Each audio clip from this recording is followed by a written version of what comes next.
Hello guys, এই যে আমরা আজকে মাছ মারতে চলে এসেছি। এই যে রাকেশ মাঝি হুইল নিয়ে বসে রয়েছে, নিচে অনেক বড় বড় মাছ আছে। এই যে মাছ মারছে, ভালোই কটা মাছ মেরেছে। এই যে ব্যাগে ব্যাগে অনেক কটা মাছ আছে। এই যে অনেক কটা মাছ আছে, মেরেছে ভালোই। আমি ভেবেছিলাম না যে মাছ পাবে, কিন্তু বেশ অনেক কটা মাছ মেরেছে। আর এই যে মাঝি, তো মাছ কিরকম কি মারা হচ্ছে? হ্যাঁ, হচ্ছে মোটামুটি। যেটা আশা করেছিলাম রুই কাতলা, সেটা হলো না। আরে রুই কাতলা তো এখানে পাওয়া যাবে না, এখানে সব আলাদা মাছ।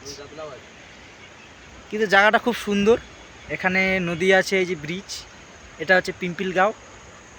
সুন্দর একটা ভিউ, অনেক লোক এখানে মাছ মারে। আমরা আজকে একটা শখ করে আসলাম।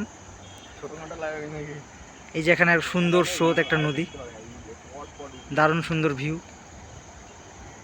আর পাশে একটা মন্দির রয়েছে। আর এই যে মাঝি, রাকেশ মাঝি মাছ মারছে হুইল নিয়ে। সেরা জায়গা নেই? সেরা জায়গা, দারুণ জায়গা। বাহ, খুব সুন্দর জায়গা।